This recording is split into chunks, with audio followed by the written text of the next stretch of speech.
Muito boa noite, obrigado pela simpatia e audiência. Em nome do interesse público, convidamos o presidente da UNITA, Adalberto Costa Júnior, para a primeira grande entrevista após a sua vitória eleitoral obtida durante o 13º Congresso da UNITA. Foi o 5º conclave após a morte em combate do líder fundador, Jonas Savimbi.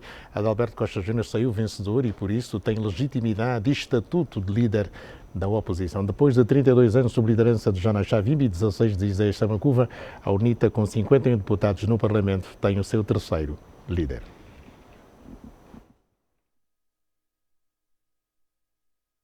Adalberto Costa Júnior nasceu aos 8 de maio de 1962 na localidade de Quinginge, província do Ambo. Casado e pai de 4 filhos, fez o pré-universitário na Escola Comercial e Industrial Fontes Pereira de Melo, no Porto, em Portugal, na opção de Eletrónica, e o ensino universitário no Instituto Superior de Engenharia do Porto, no curso de Eletrotécnica, e o curso de Ética Pública na Universidade Gregoriana de Roma. Estudou ainda Informática, Comunicação e Marketing Político e Jornalismo. Para além do português, fala inglês, italiano e francês. É militante da UNITA há 44 anos, sem qualquer interrupção. Foi responsável da Jura em Portugal em 1980, responsável pelos comitês da UNITA no norte de Portugal em 1983, representante da UNITA em Portugal de 1991 a 1996, representante da UNITA em Itália e junto ao Vaticano de 1996 a 2002, secretário provincial da UNITA em Luanda em 2003, secretário nacional para Comunicação e Marketing da UNITA de 2004 a 2008, secretário nacional para os Assuntos Patrimoniais da UNITA de 2009 a 2011, porta-voz oficial do partido de 2003 até 2009, membro do Mecanismo Bilateral do Governo UNITA de 2003 até 2008, membro da Comissão Política e do Comitê Permanente da UNITA, vice-presidente do Grupo Parlamentar da UNITA de 2012 a 2015 e é presidente do Grupo Parlamentar da UNITA desde dezembro de 2015. Boa noite, Adalberto Costa Júnior. E agora? Muito boa noite, muito obrigado pelo convite, boa noite a todos os espectadores e angolanos que nos acompanham. E agora vamos ao trabalho. Quais são as suas expectativas agora como presidente eleito da UNITA? Bom, dizer que nós tivemos um congresso que foi preparado durante muitos meses. Fizemos uma longa campanha eleitoral que nos permitiu visitar todas as províncias do país. Eu só não consegui ir a Cabinda, portanto é uma prioridade lá ir agora, o que nos dá uma grande vantagem sobre a realidade do país em si.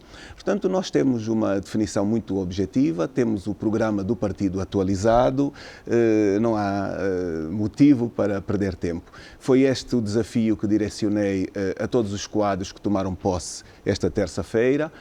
Agora é de sair dos gabinetes, procurar o cidadão e trabalharmos afincadamente. Uma das teses defendidas durante este 13º Congresso foi o do cabeça de lista. O senhor vai ser cabeça de lista do seu partido às eleições de 2022? De facto, houve uma quantidade de teses que animaram os debates do partido ao nível dos últimos meses, mês e meio, 2, e esta é daquelas que teve uma resposta muito clara. O cabeça de lista é o presidente do partido. Há dois grandes desafios para a UNITA e também para quem quer fazer política e quem está, digamos, na política. Falo das eleições autárquicas, não há calendário ainda, mas o presidente do MPLA hoje, nessa qualidade, falou que primeiro é necessário a aprovação deste pacote autárquico e vamos ter eleições, portanto, em 2022. São os dois grandes desafios da UNITA. O senhor quer ser poder em 2020 e poder em 2022? Os partidos políticos são instrumentos de serviço às sociedades e, naturalmente, o objetivo primeiro de um partido político é poder ser a opção dos seus cidadãos para a governação. A UNITA não é diferente e, indiscutivelmente, nós vamos posicionar-nos no sentido de podermos sair vencedores das eleições autárquicas e podermos ser a opção da maioria dos angolanos em 2022. O grande objetivo da UNITA é a partilha do poder nas eleições autárquicas, é isso? Conquistar o poder ou partilhar o poder com o MPLA? Sair vencedor das eleições autárquicas significa ter uma maioria de autarquias ganhas pela UNITA. Mas eu vou àquilo que acabou de dizer.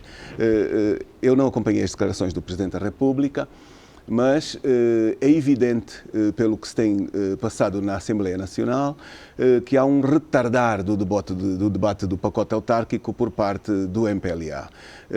Como todos acompanhamos, nós aprovamos em abril de 2019 todo o pacote autárquico. Maio, junho, julho não houve agendamento de nenhuma lei. Sendo uma matéria pertinente e urgente, ninguém conseguiu perceber porque é que houve a exclusão da agenda de toda esta matéria de tamanha importância. Em agosto, nos primeiros dias, debateu-se duas leis e até hoje não voltaram à Assembleia de novo ao agendamento. Portanto, isto deixa-nos uma clara intenção do MPLA estar a intencionalmente retardar as eleições autárquicas. Por que o MPLA quer retardar essas eleições? Tem medo da transferência do poder vertical para o poder horizontal. As autarquias vão fazer uma partilha, claramente, do poder. As autarquias vêm reforçar a cidadania. De facto, o MPLA tem-se habituado ao longo dos anos de tudo mandar, tudo nomear. Isto vai acabar com a assunção das autarquias e, portanto, há um erro. Eu continuo a pensar que é um erro muito grande este desidrato, porque vai acabar por punir os seus próprios membros. Já foi assim quando foi o debate da lei do poder local. O MPLA votou contra na Assembleia, nem passou do debate na Generalidade e depois percebeu o quanto tinha cometido um erro político extraordinário. Com as autarquias, se continuar a ir pelo caminho que está hoje a abraçar, vai ser um outro grande erro. Os angolanos todos querem efetivamente uma mudança. As autarquias são uma forma de governação complementar que vem facilitar o desenvolvimento, vem trazer uma maior proximidade entre o cidadão e o governante, vem trazer uma maior fiscalização dos atos de quem governa, vem trazer melhorias a vários níveis. Não são um milagre, mas são incontornáveis. Nós, em termos de referência dos países, por exemplo, de expressão portuguesa, nós vamos com 24, 25 anos de atraso em relação aos outros países. Portanto, mais um atraso. Politicamente, eu tenho a certeza, vai ser assacado a quem for provocar este atraso. Portanto, eu espero que 2020 nós possamos ter eleições autárquicas em simultâneo em todos os municípios do país. É um assunto que nós vamos abordar, mas antes uma pergunta é que no último ato de massas do MPLA, a vice-presidente deste partido, Luísa Damião, dizia que o MPLA, se fosse a votos agora, com a realização destas autarquias, venceria folgadamente. Qual é o seu comentário?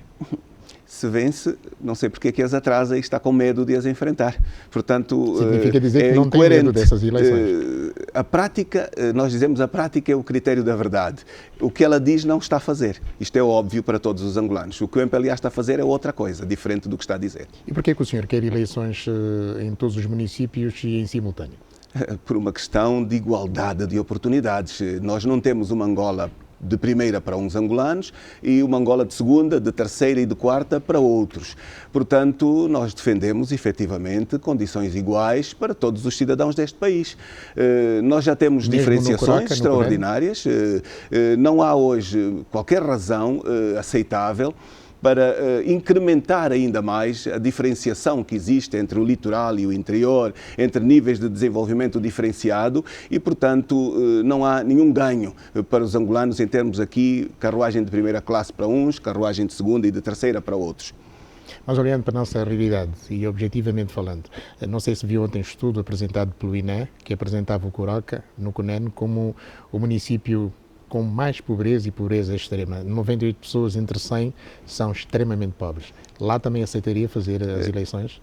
quanto mais se retardar este abraço da institucionalização dos direitos iguais por todo o país e das autarquias, mais pobreza nós vamos incrementar. A Igreja Católica fez uma declaração corajosa exatamente nesta medida. Fazer autarquias diferenciadas em todo o país é incrementar a pobreza no país. Portanto, eu não digo mais nada. Olhando agora para aquilo que o Presidente João Lourenço, na qualidade de Presidente da República e titular do Poder Executivo, está a desenvolver, que opinião é que tem sobre a sua governação? Infelizmente, para os angolanos, houve um incremento da crise. De 2017 a 2019, todas estas medidas que vão sendo criadas não proporcionaram melhoria de vida a ninguém. Nós temos hoje uma desvalorização da moeda a níveis verdadeiramente impensáveis, nós temos uma série de problemas, nós temos as empresas a aumentarem as falências, nós temos o desemprego a aumentar, nós temos a pobreza a aumentar e, de facto, o balanço da governação não é positivo. Para quem tanto criou expectativas, e devo dizer que mesmo a nós, algumas expectativas foram criadas, porque no início foi prometido, inclusive no âmbito da comunicação social, algumas aberturas, alguma pluralidade, mas foi só de pouca dura. Nós estamos a sair agora do Congresso da UNITA. Mas o senhor chegou a dizer a dada altura que o Presidente João Lourenço tinha tomado medidas corajosas. Eu não. Eu fui daqueles que sempre disse que estive entre aqueles que fiquei com uma grande expectativa, mas infelizmente a expectativa ficou gorada em muito pouco tempo. E voltando a esta questão, por exemplo, a abertura que muito se pretende dizer que houve na comunicação social, nomeadamente daquela pública, a UNITA acaba de terminar o seu congresso e as transmissões permanentes que se fazem dos congressos do MPLA não obedeceram o mesmo tipo de práticas desta vez no congresso da UNITA e como das outras vezes. Mudou o quê? Não mudou nada em relação àquilo que era a prática do passado. Portanto, nós temos que abraçar efetivamente, desculpe, mas há um Ministro da Comunicação Social que faz gestão política partidária também, infelizmente fala e fala bem, recebe ordens do Presidente da República, a menos que aqui o seu jornalista me venha dizer que o Ministro não tem dependência direta do titular do Poder Executivo. Não acredito nisso. Os gestores têm autonomia para gerir as empresas. O Ministro, em termos de gestão patrimonial, administrativa, financeira e de conteúdos. Controla-as e, infelizmente, e de facto, estas transformações ainda não correspondem à prática, à realidade. Ainda voltando às suas expectativas, não teme também que essas expectativas estão muito acima, considerando o senhor como o senhor Obama de Angola, possam também não corresponder depois à expectativa de vários quadrantes da sociedade angolana? Bom, tal como, na sua opinião, está a acontecer com o Presidente João Lourenço? Eu tenho a certeza que está a referir a um ambiente de festa do fim do Congresso. Não será algo que tenha sido manifestado por mim ou por algum dos meus colegas. Na verdade, a UNITA terminou o seu congresso num ambiente de um grande aplauso de caráter nacional e este elemento agrada, sem dúvida, satisfaz, mas também responsabiliza. No meu caso muito pessoal, eu acompanhei diria, a grande satisfação, o grande número de mensagens, as chamadas, a manifestação de apoio que ocorre diariamente quando andamos na rua e, de facto, os angolanos gostaram da forma como a UNITA abraçou o seu congresso.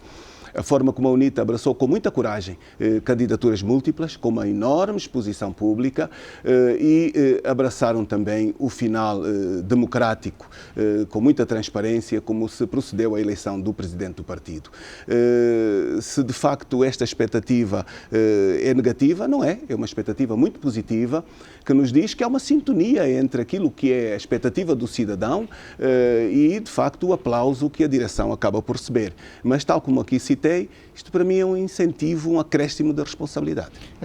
A UNITA, obviamente, que nunca governou, o MPLA governa desde a proclamação da independência, mas a UNITA tem sublinhado várias vezes que tem vocação de poder e tem uma estratégia, digamos, para governar Angola. Ora, quer ser poder em 2022 tem, obviamente, uma estratégia para tirar o país da crise. Que estratégia que a UNITA tem para superar esta crise que nós atravessamos? Antes de mais, dizer que nós conseguimos fazer uma atualização do programa de governação do partido, dos programas internos. Saímos do Congresso muito atualizados nesta medida. É nosso propósito muito firme de trazermos o partido para uma grande proximidade ao cidadão. Fazer das causas do cidadão os atos do partido. Este é um grande compromisso que nós temos, muito forte, se nós conseguirmos, efetivamente, fazer com que o cidadão nos reconheça esta capacidade de liderarmos um movimento democrático para a alternância no país, nós vamos nos posicionar certamente em circunstâncias favoráveis para podermos atingir este desidrato de podermos chegar, seja às eleições autárquicas como as eleições nacionais, em circunstâncias vantajosas de podermos merecer a confiança política da maioria dos angolanos. Combate à corrupção faria diferente do que está a fazer o titular do Poder Executivo neste momento? Faria de certeza diferente. Começaria por Disso onde? não tenho nenhuma dúvida. Começaria por não fazer um combate à corrupção direcionado. Nós temos aqui um combate à corrupção que, para todos os angolanos, surge como um combate em que se perseguem uns e se protegem outros. Isto é claramente evidente. E, portanto, não é a melhor forma. Depois, o combate à corrupção, da forma como está a ser feito, apesar de muita publicidade, e uma política direcionada, é fácil de ver, é fácil de ver. Há processos que são trazidos, mas depois não são julgados. Há aqui uma série de atos que nós todos acompanhamos. Há pessoas que vão aos tribunais, fazem algumas declarações, depois já não vão mais aparecendo, porque essas declarações apelam a circunstâncias de gestão dos processos eleitorais. Enfim, há de facto aqui alguma gestão que surge não como um combate à corrupção em que as instituições assumem a defesa da justiça e do direito de forma universal e aplicam esta defesa de forma universal a quem prevaricou. De facto, não é isto que está a acontecer no nosso país. Depois tem um outro elemento. Que benefícios houve, pois vários programas que o Governo tem abraçado, nomeadamente mesmo neste combate à corrupção, que benefícios houve de recuperação do património desviado, dos bens roubados, que benefícios houve para o Estado, para a reserva estratégica? Nós não conhecemos, de facto. Por mais que questionemos, e eu quero lhe dizer que eu estou a sair de uma posição em que fui líder parlamentar da UNITA, é-nos limitada a fiscalização a todos os níveis e mais alguns, acrescida até em relação ao passado, o marketing é que melhorou. Aumentou muito este marketing, mas de facto o combate à corrupção não é feito da forma que eu gostaria de fazer. Governamental? Sem dúvida. Gasta-se muito dinheiro, dentro e fora, principalmente fora. O senhor jornalista certamente não me vai dizer que desconhece a contratação de empresas nos Estados Unidos e não só, pagas com milhões e milhões de dólares para fazer a assessoria e o marketing pró-governamental, mas de facto o grande benefício, o resultado do repatriamento de capitais é inexistente. Nós não conhecemos números, o que se partilha são valores que pertencem ao Fundo Soberano. Fundo Soberano é esse que está longe de estar aceite, que é legítima a sua utilização e o desvio do seu destino. Como sabe também, este é um outro elemento bastante discutível. É uma garantia sobre as gerações futuras, está a ser desviado para os PIM. E, portanto, tudo isto sem debate social, porque esta é uma outra questão. Os níveis de diálogo no seio da sociedade são baixos. Porque, de facto, estas opções estratégicas não partiram de um debate social abrangente. Eu não creio que alguma vez, para além dos partidos, a sociedade tenha sido alguma vez questionada se estava de acordo com esta utilização, por exemplo, de fundos estratégicos de garantia de futuro para gerações vindouras, colocados ao serviço dos municípios. E aí, em contradição ao que se diz, afinal já se pode levar fundos a todos os municípios. Significa, há dinheiro para se levar a todos os municípios, mas já não há dinheiro para fazer eleições em todos os municípios. São estas contradições que de facto são visíveis para nós todos e que não trazem mais-valia e credibilidade à governação. O senhor, com 51 deputados no Parlamento, estará em condições de exercer uma forte oposição ao MPLA de João Lourenço? Nós temos exercido a oposição dentro dos limites máximos que temos podido fazer. Tomamos muita iniciativa, infelizmente uma parte da iniciativa fica nas gavetas da Assembleia. Eu falo nomeadamente das ajudas à governação representadas através da solicitação das comissões parlamentares de inquérito. A Comissão Parlamentar de Inquérito obesa, apesar de ser algo que já começou em 2013, 2014, se tivesse sido realizada e nós atualizamos este pedido ainda no início deste ano, está na gaveta da Assembleia. Comissão Parlamentar de Inquérito a Sonangol, está na gaveta da Assembleia. Comissão Parlamentar de Inquérito ao Fundo Soberano, não foi realizada. E, finalizando, a Comissão Parlamentar de Inquérito à Dívida Pública. Os orçamentos gerais do Estado, que nos têm surgido, vêm a crescer a importância, é um grito cada vez mais premente de que é preciso olharmos para a dívida pública e vermos que ela não é real e abordarmos essa mesma dívida pública. Como deve saber, a despesa pública só direcionada à dívida pública para o orçamento de 2020 é de 61%, é um escândalo. Como é que se pode construir país? Como é que se pode fazer a recuperação da economia, a diversificação da economia, com estes elementos, com estes dados, continuando a recusar aquelas iniciativas que são de ajuda à governação que a oposição faz. Nós não estamos a pensar em trazer vantagens para a oposição, porque muita gente diz não se deve só criticar, deve-se apontar alguns caminhos alternativos do bem fazer. Nós temos-lo feito, mas não somos ouvidos.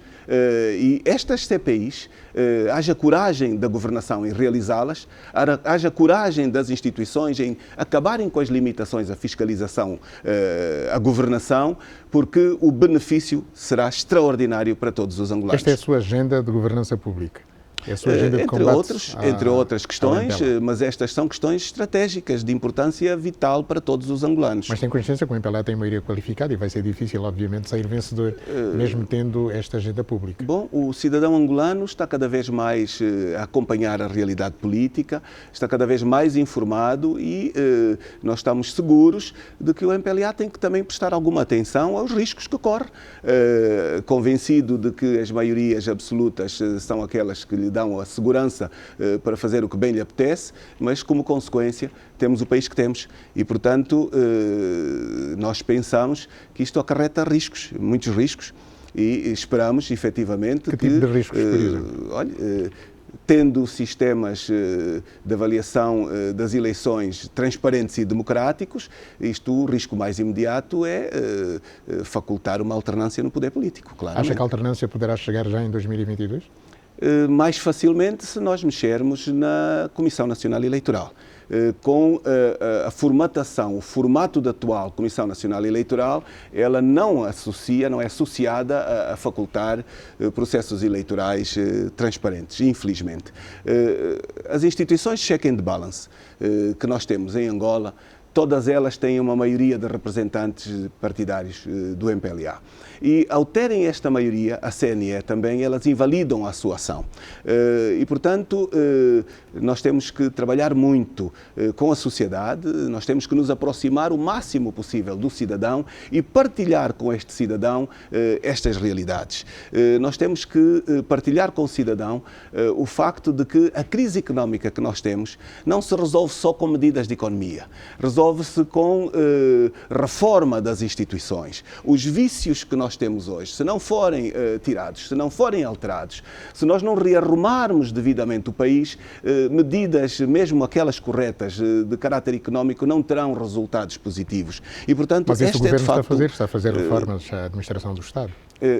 A reforma da administração não é aquela que seja suficiente em todos os níveis às necessidades. Nós precisamos fazer reformas da própria Constituição, reforma do Estado em si. Há uma reforma da administração apenas. Esta reforma, se ficar apenas por estes critérios, ela também vai acabar por demonstrar-se ineficaz.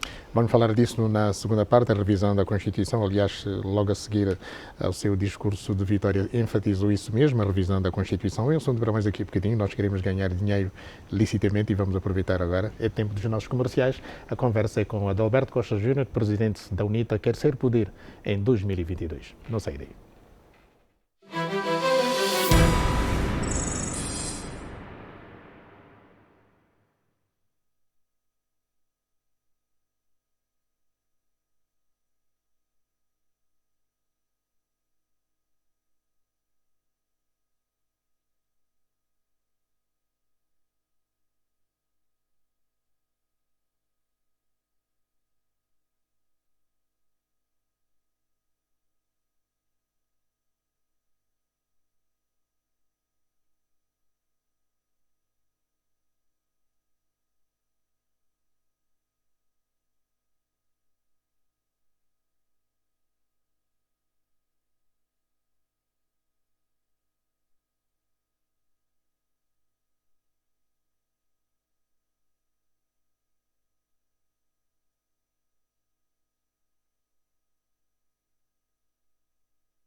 Renovamos aqui os nossos votos de muito boa noite e obrigado pela sua audiência e simpatia. Cá estamos nós, a conversa com Adalberto Costa Júnior, o presidente eleito da UNITA, venceu 4 adversários.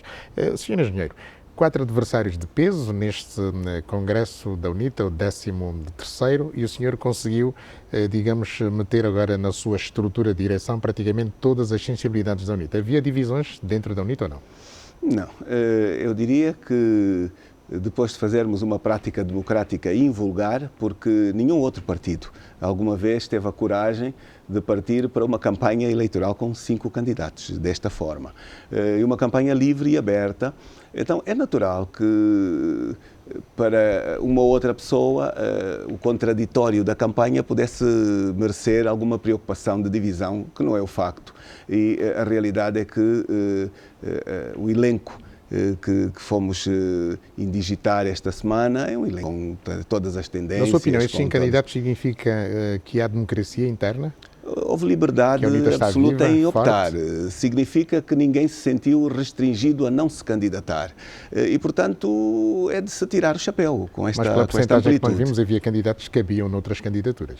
Bom, não posso estar a fazer esse tipo de avaliação.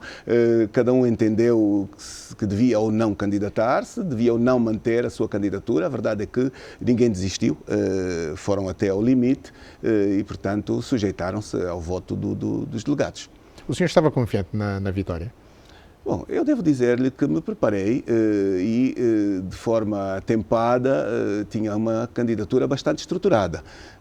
Portanto, nesse aspecto, nós fizemos um trabalho tranquilo, percorremos o país com um programa, debatemos esse programa não apenas em termos internos. Eu devo dizer que prestei uma atenção muito especial à sociedade, as forças vivas da sociedade, as autoridades tradicionais e sempre que pude falei de forma plural.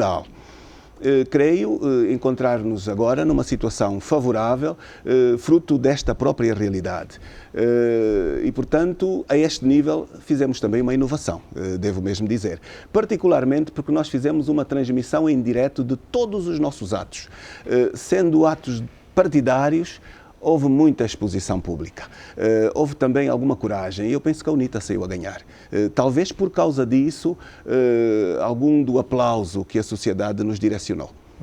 É evidente que o senhor tem, digamos, um perfil que se adequa aos novos tempos, porque é um bom comunicador, domina, digamos, os dossiês, conhece praticamente também a agenda política nacional e, em particular, a da UNITA, fez diplomacia, esteve no património, esteve no marketing. Isto é suficiente para o senhor, digamos, poder dizer que é o candidato ideal da UNITA para poder ganhar João Lourenço em 2022, caso ele se candidate ou se recandidate? Nunca pensar que sabemos tudo e que temos o controle de tudo, de maneira alguma. Nós vamos continuar a investir muito, a trabalhar muito, a ir de encontro ao cidadão e, muito em particular, a olhar para os jovens. Eu não tenho dúvida nenhuma que a eleição de que fui alvo contou maioritariamente com o voto dos jovens. Tendo, porém, o voto de muitos mais velhos, foi a juventude que fez o acompanhamento, a festa, o apoio e tem hoje a maior expectativa da eleição do Presidente da UNITA. E a juventude saiba que a ela será direcionada, sem dúvida, o essencial da nossa candidatura e do nosso trabalho. Como é que o senhor olha para o trabalho da oposição, a oposição parlamentar? Olha, não há um partido oposição parlamentar, portanto, que se desmonte esta realidade. Não há também nenhum grupo oposição a este nível. A UNITA tem o seu grupo parlamentar, tem uma orientação política, tem os seus programas e, portanto, a UNITA atua em função daquilo que são as adoções do seu próprio programa, com uma grande sensibilidade à expectativa que o angolano tem, muito em particular. Agora, nós sempre que podemos procuramos consensos. E não é verdade que nós procuremos consensos com os partidos da oposição. Nós tomamos muita iniciativa direcionada ao próprio MPLA. Na realidade, não há uma cultura muito grande de o MPLA fazer consensos, mas também já os fizemos, felizmente. Eu devo dizer que, enquanto líder parlamentar, tive a oportunidade de conseguir consensos na Assembleia com todas as forças políticas, inclusive com o MPLA. Através de quê? Através de interesse nacional. Eu não tenho dúvidas que, através do interesse nacional, nós podemos nos pôr a trabalhar todos juntos. E aqui depois vêm as dificuldades que alguns partidos possam ter em abater os interesses dos seus muros partidários. Este é que é o grande problema. Nós não temos tido este tipo de problemas. Eu fiz-lhe essa pergunta sobre, digamos, o peso e a importância que tem a oposição parlamentar por causa do regime presidencialista de base parlamentar que nós temos. Gosta? Como sabe, a UNITA debateu bastante antes da aprovação da Constituição e, no final, também foi um dos partidos que embarcou claramente por esta opção. Nós debatemos entre o semipresidencialismo e o presidencialismo. E depois, nos debates internos, entendeu-se que, na realidade global, africana, em que nos encontramos, o presidencialismo, de facto, respondia melhor. Agora, o presidencialismo e o respeito pelo papel complementar da Assembleia Nacional são coisas bastante distintas. O que nós temos constatado é que o Poder Executivo atual não tem uma grande cultura da complementaridade dos órgãos de soberania. Infelizmente, não tem. Não tem, e a grande verdade é que há uma sobreposição entre aquilo que são os espaços considerados naturais de um poder fiscalizador da governação. Há tentativas de restringir o exercício deste poder e depois vamos aos próprios tribunais. Os tribunais, como órgão de soberania, ainda hoje têm uma ascendência extraordinária e uma limitação daquilo que é o poder executivo. Isto mesmo foi afirmado pelo então Presidente do Supremo Tribunal, quando abriu o ano portanto, judicial este ano. Fiquei surpreendido, porque tem sido aquilo que nós temos afirmado, mas a verdade é que o afirmou, que havia interferências e sobreposição do Poder Executivo ao Judicial. Ainda não se respeitam, efetivamente, estes aspectos da complementaridade. Ainda falando da oposição, vem aí um novo partido, a Belchi Vucu Vucu. Incomoda-o? Preocupa-o? Nós temos que ser, portanto, fazermos bem o nosso trabalho, não nos preocuparmos com a pluralidade, antes pelo contrário. E em relação àquilo que o senhor disse na sua declaração de vitória, a UNITA, se quiser ser poder, tem que conquistar as forças vivas, inclusive ou incluindo os sindicatos. A UNITA terá força para, digamos, poder atrair para si essas forças vivas da sociedade? Nós temos que ter essa capacidade de procurá-las, de sermos um espaço, um esteio de debate, de diálogo, de busca de soluções para os problemas nacionais. E este é o nosso grande propósito, a nossa grande disponibilidade. Tal como disse, nós, sem nenhuma limitação, estamos aí a conversar, a falar com as igrejas. Para um dos grandes déficits atuais da governação é que o diagnóstico não existe. O diagnóstico global para depois poder direcionar soluções resultam de um debate limitado, restritivo. Este é um dos grandes problemas que nós gostaríamos de ajudar a ultrapassar. Trazer uma grande disponibilidade ao diálogo, ampliar esse diálogo às forças vivas, ir até as igrejas, conversar com os responsáveis destes setores, ir até a sociedade civil. Há estruturas da sociedade civil a produzirem estudos extraordinariamente importantes. Não quero citar nenhum em especial para não deixar de citar outros. A verdade é que a governação não tem uma grande disponibilidade para a auscultação na abrangência deste tipo de partilha, porque pensa sempre que é uma perda de soberania. Eu é que mando, eu é que posso, eu é que governo. Se eu for dialogar no sentido de obter uma melhoria maioria, eu vou estar a restringir eventualmente esta minha condição de ter ganho as eleições. É um grande erro. E, portanto, nós tudo faremos para poder ser ponte de diálogo no âmbito desta sociedade. O seu antecessor, Isaías Samacuva, ficou 16 anos à frente da UNITA. Dizia ele, em 2017, durante a campanha eleitoral, que a UNITA, se vencesse, iria dar aos angolanos $500 como salário mínimo. Mantém? Nós temos hoje um cenário diferente a este nível. O país está a viver uma crise acrescida. A crise hoje é muito mais grave do que aquela que nós tínhamos na altura. Temos depois uma série de circunstâncias novas. Nós temos a crise acentuada.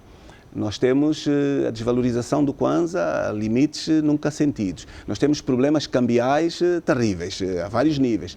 Taxas de juros a crescer. Temos um IVA aplicado, com que nós concordamos, devo dizer, mas aplicado em momento absolutamente errado. E, portanto, nós temos uma série de cenários macroeconómicos de realidades distintas, infelizmente para pior do que aquelas que nós tínhamos. Temos que fazer um estudo de atualização desta matéria. Consigo agora, no Leme, que estratégias tem para a diversificação da economia? Olha, antes de mais, nós temos um diagnóstico bem rigoroso das razões desta crise, bem como de como sair dela. E, se me permite uma partilha também muito rápida, pediu-me respostas rápidas, dizer que o que se passou em Angola foi, de facto, algo muito interessante, que nos trouxe a esta crise. A crise não é resultado da baixa do preço do petróleo, como continuamente se continua a dizer. Este país começou a Era da Paz em 2002, 2003, o barril de petróleo atingia os $15-16 o barril. Para chegar ao período do boom mais alto, entre os $105, $110 o barril, qualquer coisa de extraordinário. O que é que o governo angolano fez?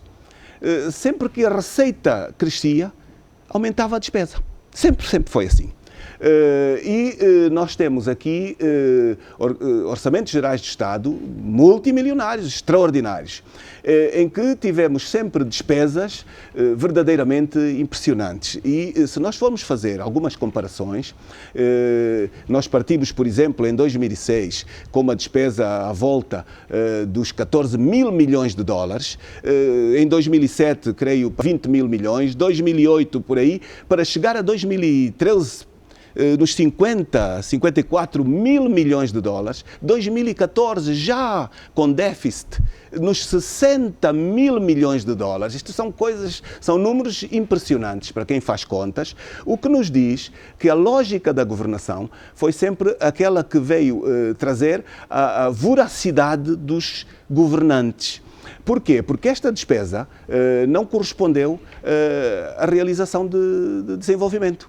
Esta despesa não correspondeu a obras de qualidade. Esta despesa não correspondeu à diversificação da economia, a uma projeção de uma economia alternativa ao petróleo. O que aconteceu é que esta despesa serviu para criar milionários, para desvios, para orçamentos não fiscalizados, e a grande questão é esta. Foi a crise acentuando-se porque o petróleo desceu, ou a crise acentuou-se pelas más práticas dos governantes e estas más práticas não foram alteradas até hoje? Eu, quando entrei para esta entrevista, vi o governador do Banco Nacional de Angola anunciar medidas que o próprio governador e a equipa atual tinham feito o contrário há uns anos atrás. Portanto, há uns anos atrás, limitaram aquilo que hoje estão a adotar. Mas, identificadas as razões que a pergunta é esta. Há uma desorientação? O que é que se está a passar aqui? E, portanto, eu retomo a minha lógica.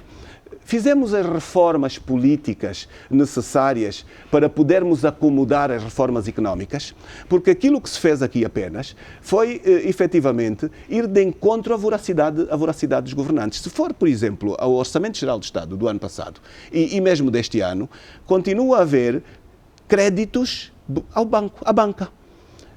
E impede-se a banca de desempenhar a sua função. Qual é a função dos bancos? A função dos bancos é fazer uma ponte, uma mediação entre aquelas pessoas que têm mais-valias, que têm dinheiro, portanto, mas não têm as ideias ou a vontade de investir esse dinheiro, com aqueles que não têm dinheiro, mas têm projetos, têm ideias. E, portanto, a banca medeia estas duas realidades e cobra juros. Mas a banca angolana não faz isso. A banca angolana medeia as poupanças e as disponibilidades extraordinárias daqueles que têm muito dinheiro com o Estado. E vai, através desta negociação, buscar títulos que o Estado lhe confere e que lhe dão bonificações extraordinárias. Quem é que fica a perder aqui? Fica a perder o empresariado angolano, fica a perder o jovem que está à procura do primeiro emprego, que até pode ter um bom projeto, fica a perder o cidadão em geral, porque não consegue ter acesso aos empréstimos bancários, porque têm juros absolutamente proibitivos, mas depois o Estado paga aos bancos créditos que vai buscar para financiar determinado tipo de projetos onde oferece créditos a 5%, a 6%, e depois vai pagar a 20%. Isto é qualquer coisa de inacreditável.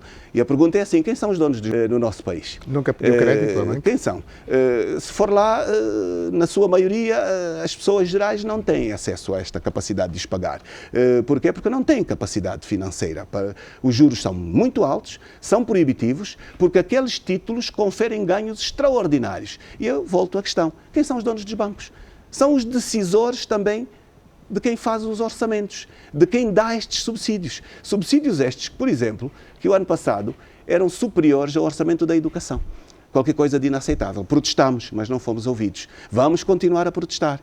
Portanto, é por causa destas circunstâncias gerais que nós vemos algumas dificuldades da saída da crise. Como é que se sai da crise se o empresariado não tem acesso ao crédito? Se o crédito é proibitivo? Se os bancos não fazem o seu papel fundamental, como é que se pode sair da crise? Como é que se pode diversificar a economia nestas circunstâncias?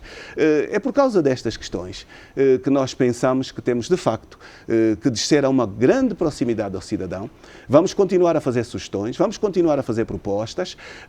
Temos muito boas propostas para sair da crise, mas em determinado momento o cidadão tem que reconhecer que é chegada a hora de fazer a alternância. O senhor apontou aqui algumas razões desta crise, sublinha que não é por causa da baixa do preço do petróleo a partir de 2014. É pela falta de reformas nas Exatamente. instituições políticas. Mas também e apontou acima aqui, de tudo, digamos, e fez, pontos sobre quem é que está por detrás desta crise, mas já ouvi dizer e falar em amnistia de crimes económicos. Defendeu isso? Tem aqui o Presidente da UNITA. Estava a defender pessoas que lesaram o Estado. Não, de maneira nenhuma. Devo-lhe dizer que estive num debate no AMBO, onde me foi feita a pergunta qual era a avaliação que eu fazia ao combate à corrupção do governo de João Lourenço. E, portanto, foi nessa resposta global em que eu situei o facto de que prender toda a gente sem benefícios nenhuns para o Tesouro não era a saída, não era de facto o caminho a seguir. Portanto, esta foi a minha lógica naquele fórum.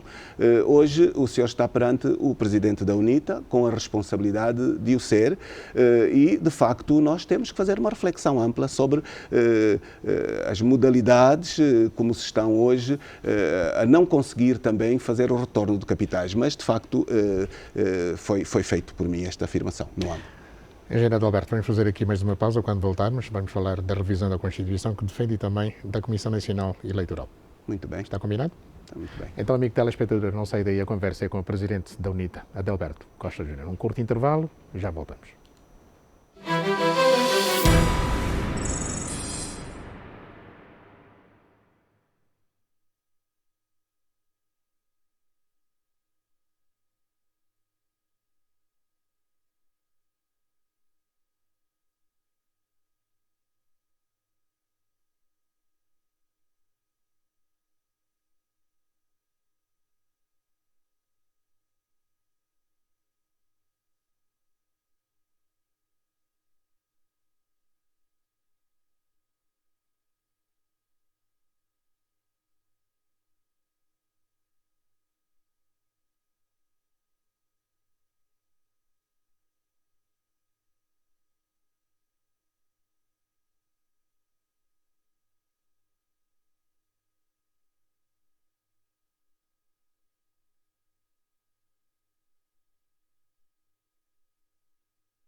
E estamos de volta à grande entrevista, a primeira que Adalberto Costa Júnior, na qualidade de presidente da UNITA, concede a um órgão de informação. Há pouco o engenheiro Adalberto fazia críticas ao serviço público, aos média públicos.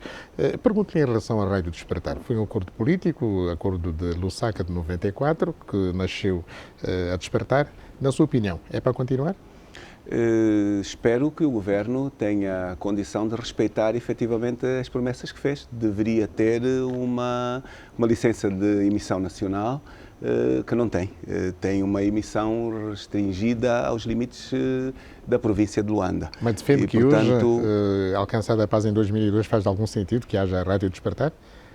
Tutelada pela UNITA, por um partido político? Ela não deve ser tutelada pelo partido político, de facto, de forma muito objetiva e, portanto, a esse nível é indiscutível. Não deve ser o tipo de tutela. Ela deve ser disponível ao serviço público também. Mas ela tem titularidade, ela tem proprietários e a titularidade dos proprietários não são partido. Sim, proprietários que são, digamos, membros da UNITA. Bem, podem ser, podem não ser. A liberdade de pertence aos partidos a esse nível, as leis não restringem. Como é que o senhor avalia o trabalho que é desenvolvido pela tutela da comunicação social e pela ERCA também, como entidade reguladora dos média em Angola? Bom, eu disse-o há pouco que a pluralidade na comunicação social é uma absoluta necessidade, porque desempenha um papel estratégico num país como o nosso, muito em particular quando a tradição oral é ainda uma daquelas que adquire muita força no âmbito das populações. Isto significa que ainda precisamos de ganhar aqui bastante. Eu dou-lhe até um pequeno exemplo, sem estar a querer puxar demasiado para nós, mas nós fizemos agora uma campanha eleitoral, enfim, durante os últimos 30 dias, e eu vi o diretor do Jornal de Angola ir à Rádio Nacional atirar-se contra um dos candidatos na liderança da UNITA. Isto é indicador objetivo e claro de que não estamos bem a este nível. Ainda por cima, com posicionamentos de vantagem, de limitação partidária. É qualquer coisa de errado. Mas falo na qualidade de opinion maker, portanto, ele é um formador de opinião. Ele não vai ganhar, ele não vai ganhar. Acha que isto é normal numa rádio nacional. Foi isso que disse tenho gravações disso que lhe posso dar e aqui também para lhe dizer que provavelmente a ERCA não agiu quando deveria. Portanto, há ainda muitos desvios, ainda vínculos de âmbito partidário a motivar este tipo de intervenções e, portanto, foi só uma chamada de atenção, mas que foi verdadeira e real e não ocorreu uma vez, isto ocorreu até em 2 semanas seguidas. Portanto, como vê, ainda temos muito trabalho para fazer. E não foi a nível intermédio, foi a nível de chefias, o que diz-nos bem o quanto ainda o Estado é interpretado partidariamente, por conveniências, por apoios ou por contrariedades, sem que a pluralidade seja uma garantia. Tem-se investimentos grandes que se fazer aqui. Sr. Presidente, hoje não vivemos sem redes sociais, há quem fale em jornalismo cidadão, há quem diga que é um complemento, digamos, ao jornalismo tradicional, o que eu discordo, mas ainda assim não devemos ficar indiferentes a este debate, este combate que surge nas redes sociais. O senhor travou, digamos, por interpostas pessoas, um combate cerrado contra um dos conselheiros da ERCA, Carlos Alberto. É para continuar na ERCA? Eu não travei combate nenhum, portanto, penso que ignorei-o a esse nível. Agora, a UNITA tem responsabilidades claras e, portanto, a UNITA vai agir em conformidade com aquilo que é o interesse da pluralidade e de um espaço que lhe confere. Agir em conformidade significa o quê, Sr. Engenheiro?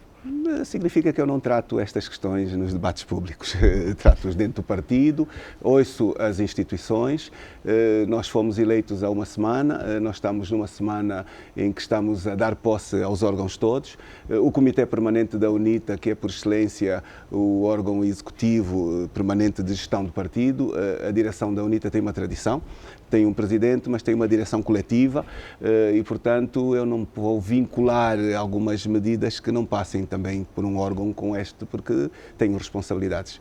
E eu respeito. Constituição, por que quer a revisão da Constituição que foi promulgada em 2010?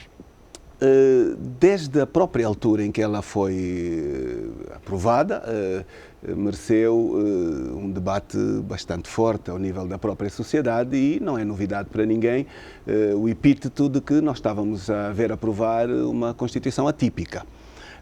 O primeiro elemento que saltou à vista naquela altura foi algo que se roubou aos angolanos. Desde a Constituição de 2010, os angolanos deixaram de poder votar diretamente a eleição do Presidente da República. E, portanto, esta foi uma grande perda que aquela Constituição nos trouxe e que, cada dia que passa, nós temos os efeitos desta realidade. Por exemplo, eu, enquanto líder parlamentar... defende eleições separadas. Sem dúvida, porque nós temos hoje o Presidente da República eleito numa lista da Assembleia Nacional e nós dizemos a boleia da Assembleia Nacional. O cidadão angolano não elege diretamente o Presidente da República. Ao não eleger, ele também não está sujeito à fiscalização, porque ele não vai à Assembleia prestar contas.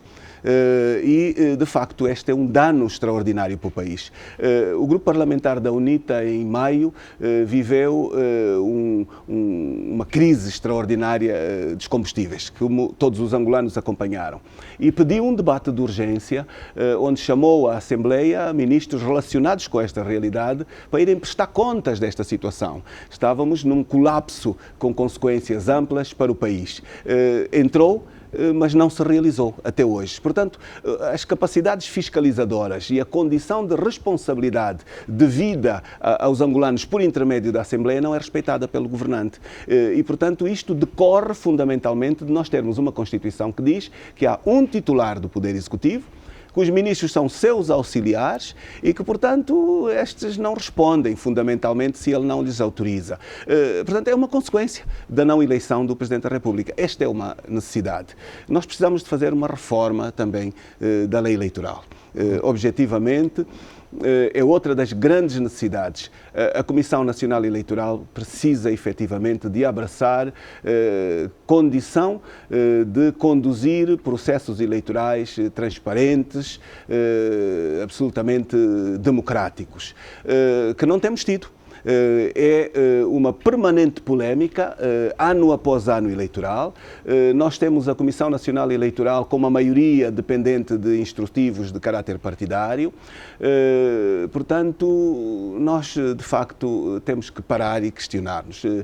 Queremos, de facto, abraçar o Estado democrático plural ou não? Queremos continuar a restringir as liberdades ou queremos evoluir? Porque esta é a grande questão. Hoje, esta é uma problemática que não é desconhecida de nenhum angolano. Querer fazer, por exemplo, eleições autárquicas, onde é a CNE de Luanda, que determina o resultado da autarquia, é um escândalo tão grande, que fica aqui também um pedido de reflexão. Não incorramos em mais este nível de exposição.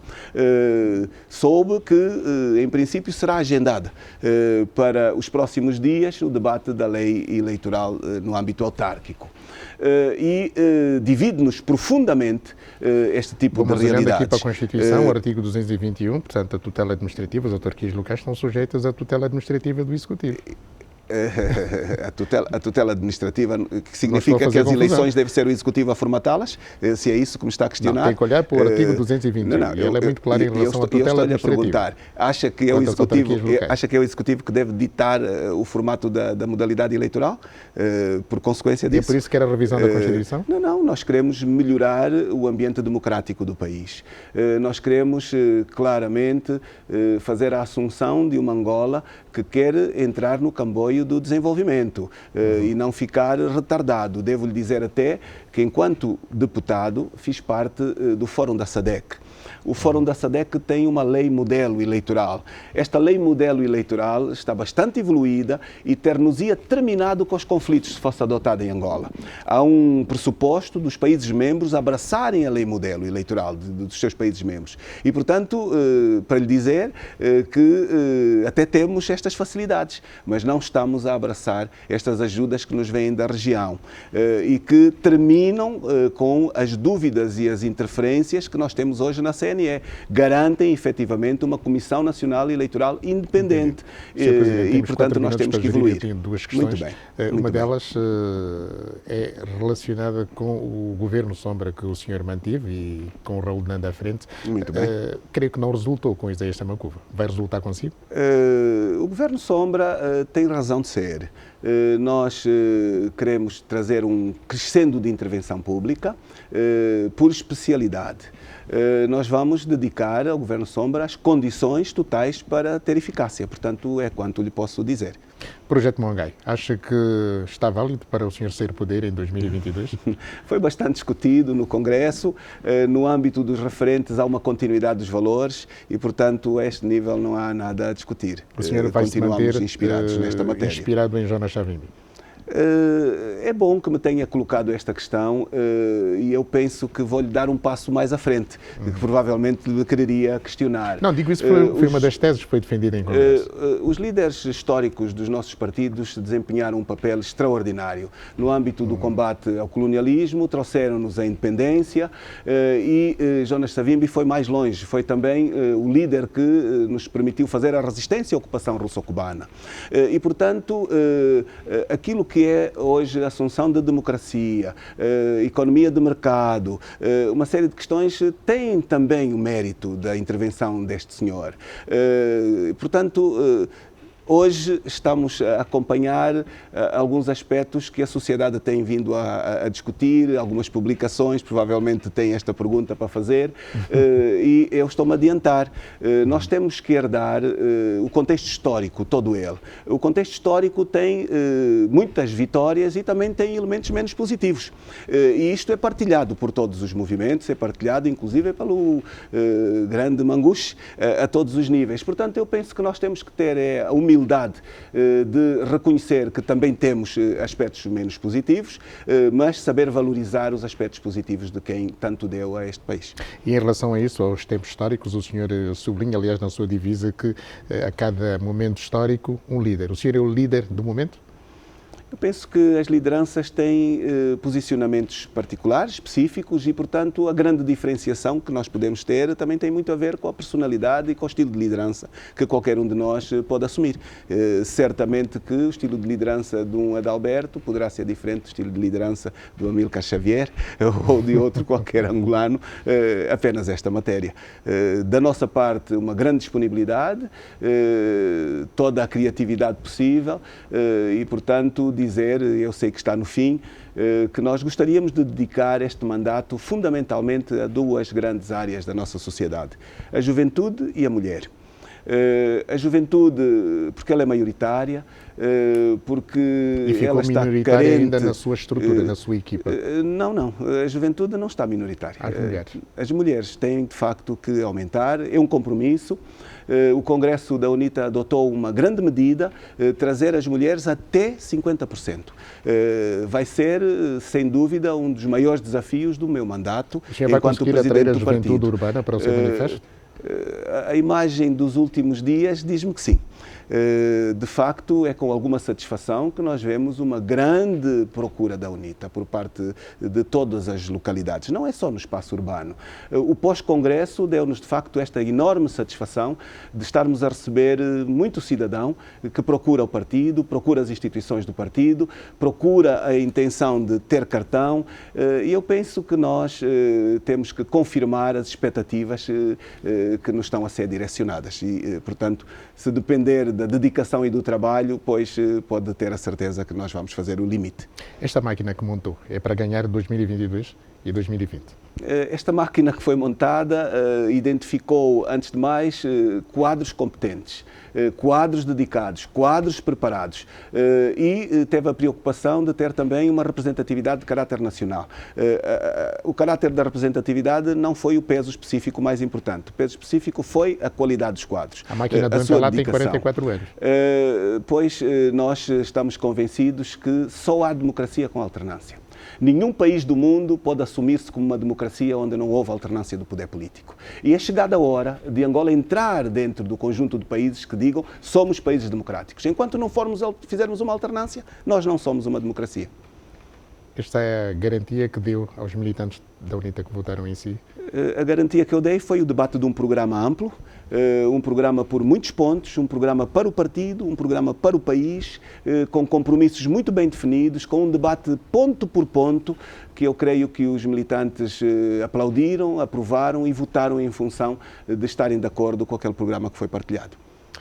Sr. Engenheiro Adalberto, muito gosto, foi um prazer. Muito obrigado. Aqui, espero que venha mais vezes responder as nossas perguntas de interesse público e espero que consiga atingir os seus objetivos.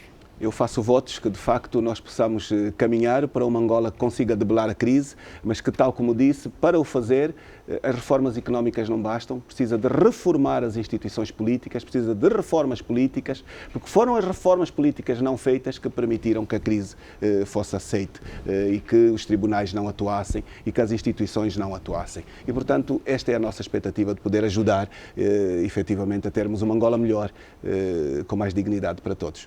Muito obrigado. Esta foi a conversa com o presidente da UNITA, na primeira pessoa, Adalberto Costa Júnior, na TV Zimbo. Boa noite, obrigado pela sua simpatia e audiência.